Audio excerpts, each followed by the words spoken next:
দৃষ্টান্ত নম্বর 2, এশারের নামাজ পড়ছেন এখানে 8:15 সহিহ মুসলিম শরীফের বর্ণনা।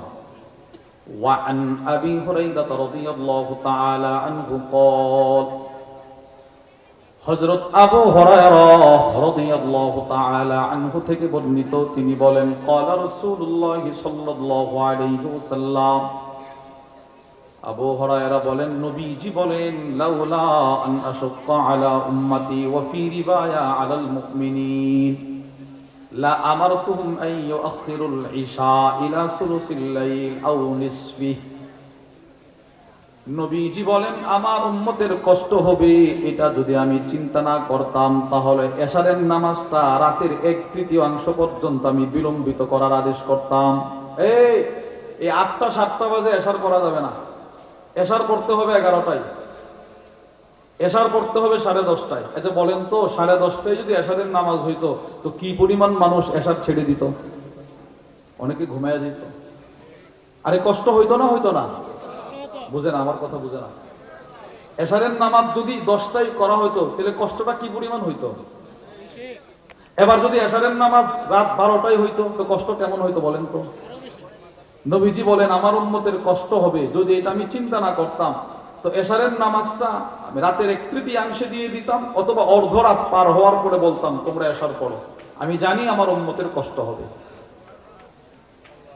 এজন্যই রাউফুর রহিম বিল মুমিনিনা রাউফুর রহিম, নবীজি উম্মতের জন্য খুব দয়াদ্র ছিলেন, খুব দয়ার দিল ছিল নবীজি। দৃষ্টান্ত নম্বর 3, সহিহ বুখারীর বর্ণনা, রাসূল মেরাজে গেলেন, আল্লাহ রাব্বুল আলামিন নবীজির কাছে 50 ওয়াক্ত নামাজ দিয়েছেন। নবীজি আসতেছে, রাসূলের ভিতরে একটা চিন্তা ছিল, কি রে এত ওয়াক্ত নামাজ আমার উম্মত কি করতে পারবে? পয়গম্বর মুসা নবীকে বারবার বলছে, নবীজি বারবার গেছে, 50 থেকে রাসূল উম্মতের কষ্টের কথা চিন্তা করে কমায়া 5 ওয়াক্ত নিয়ে আসছে। কি বুঝলেন? এই জন্যই নবীজি লাউ কুলতু নাম লাওয়াজাবাত, যদি আমি বলতাম হ্যাঁ প্রতি বছর হজ করা ফরজ, তাহলে আল্লাহ তাআলা প্রত্যেক বছর হজ করা ফরজ করে দিত। তাহলে প্রিয় ভাইরা আমার, প্রথম গুরুত্ব হলো হজ, এটা মুখস্থ করতে হবে। হজ ইসলামের 5টি ভিত্তির কততম? 4, 4র্থতম। 2, হজ কি সুন্নত না ফরজ? যার উপরে হজ ফরজ, যার সামর্থ্য আছে তার জন্য হজ করা ফরজ। 3, উলামা ইকরাম ছাড়া আমরা যারা সাধারণ, আপনারা আমার সাথে বলেন বলেন হজ ফরজ হওয়ার সাথে সাথে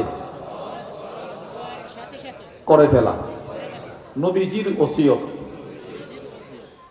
কি বুঝলেন? হজ ফরজ হলে দেরি করা, করব আরে করব না, রাসূলের ওসিয়ত। 3টা হাদিস শুনেন। 1, আবু দাউদ শরীফের বর্ণনা, ওয়া আন আব্দুল্লাহ ইবনে আব্বাস রাদিয়াল্লাহু তাআলা আনহুমা قال হযরত আব্দুল্লাহ ইবনে আব্বাস রাদিয়াল্লাহু তাআলা আনহুমা থেকে বর্ণিত, তিনি বলেন ক্বালা রাসূলুল্লাহ সাল্লাল্লাহু আলাইহি ওয়াসাল্লাম, নবীজি বলেন মান আরাদাল হজ্জ ফালিয়াতাআজ্জাল, নবীজি বলেন যে হজ করতে চাও তুমি দ্রুত হজ করে ফেলো। রাসূল বলতেছে যে ব্যক্তি হজ করতে চাও তুমি কালক্ষেপণ করো না, দেরি করো না, যে করবো না এই বছর করি নাই 27 সালে করব, 27 সালে করি নাই 28 সালে, না, তুমি দ্রুত করে ফেলো। আমি যেন প্রশ্ন করলাম ইয়া রাসূলুল্লাহ কেন দ্রুত করব? প্রশ্নের জবাব সহিহুল জামির বর্ণনা, ওয়া আন আব্দুল্লাহ ইবনে আব্বাস রাদিয়াল্লাহু তাআলা আনহুমা قال হযরত আব্দুল্লাহ ইবনে আব্বাস থেকে বর্ণিত, তিনি বলেন ক্বালা রাসূলুল্লাহ সাল্লাল্লাহু আলাইহি ওয়াসাল্লাম, নবীজি আদেশ করে তাআজ্জালু ফিল হজ, নবীজি বলেন তোমরা তাড়াতাড়ি হজ করো। কি হজ করতো? দেরিতে না তাড়াতাড়ি? নবীজি কেন? রাসূল বলেন ইন্না আহাদাকুম লা ইয়াদরি মা ইয়ারিদু লাহ, কারণ তোমাদের জানা নাই সামনে কার কোন মুসিবত। এই একটু পরে কার সামনে কি মুসিবত কারো জানা আছে? নাই। আপনারা দেখেছেন এই ঈদের পরে আমাদের বাংলাদেশে ভয়াবহ কয়েকটা দুর্ঘটনা ঘটছে।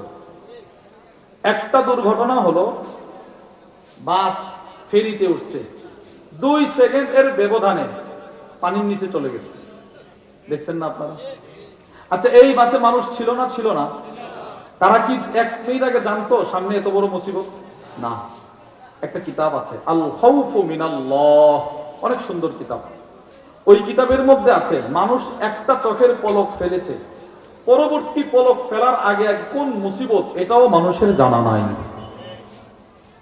নবীজি কথাটা বলতেছে, ইন্না আহাদাকুম লা ইয়াদরি মা ইয়ারিদু লাহ, রাসূল বলেন তোমাদের কারো জানা নাই সামনে তার কোন মুসিবত। আমরা যেন প্রশ্ন করলাম, ইয়া রাসূলুল্লাহ, মুসিবত দিয়ে আপনি কি বুঝাইলেন?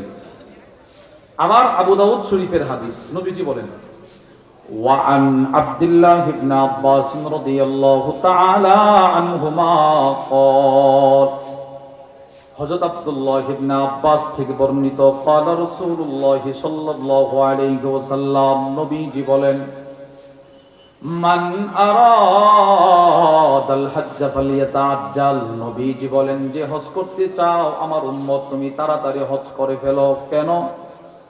নবীজি বলেন, ফা ইন্নাহু ক্বাদ ইয়ামরাদুল মারিদ, আজকে তুমি সুস্থ হতে পারে, হজের টাকা জমা হবে, জমা করে রেখেছো, 2 বছর কাটায় দিলা, 3য় বছর সব কিছু জমা দিলা, তুমি এতটাই অসুস্থ হয়ে গেলা আর হজ করতে পারো নাই, এরকম হতে পারে।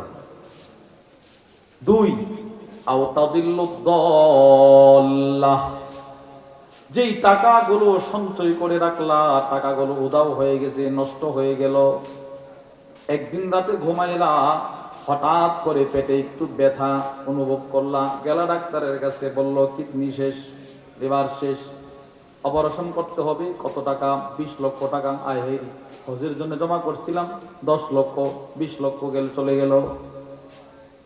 3 নাম্বার, নবীজি বলেন, আও তারিদু লাহুল হাজ্জা, হঠাৎ করে আকস্মিকভাবে কোনো প্রয়োজন তোমার সামনে চলে আসতে পারে, অতএব তোমার উপরে যদি হজ ফরজ হয় তুমি তাড়াতাড়ি হজ করে ফেলো। 3টা হাদিস থেকে কি বুঝলেন? হজ দেরিতে করা না দ্রুত করা? তাড়াতাড়ি করা। এটা কার ওসিয়ত? নবীজি বলেন না, কার ওসিয়ত? 3টা গুরুত্বের কথা শুনলাম। 4, আমার সাথে আবার বলেন, বলেন, হজ ফরজ হওয়ার পর যে হজ করে না, নবীজির ধমক, সাহাবাদের ধমক, রাসূল ধমক দিয়েছে, নাউজুবিল্লাহ বলেন না। ধমকটা দেখেন,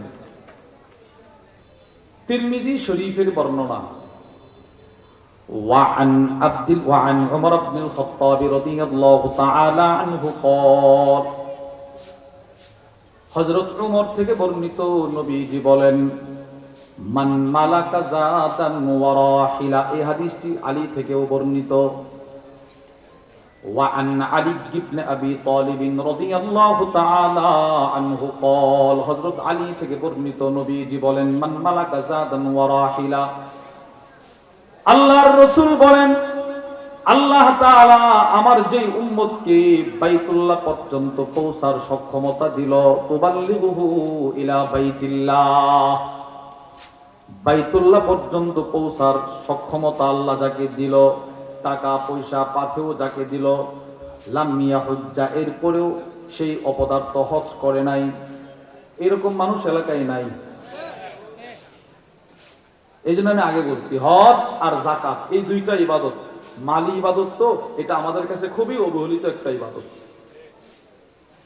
নবীজি বলেন, টাকা পয়সা হওয়ার পরেও যে বাইতুল্লাহ পর্যন্ত পৌঁছার সক্ষমতা থাকার পরেও যে হজ করলো না, রাসূল ধমক দিয়ে বলে, ফালা আলাইহি আইয়ামুতা ইহুদিয়ান আও নাসরানিয়া, আমার ওই উম্মত ইহুদি হয়ে মারা গেল না খ্রিস্টান হয়ে মারা গেল, হাসরের ময়দানে আমি রাসূল কিন্তু তার জন্য সুপারিশ করব না।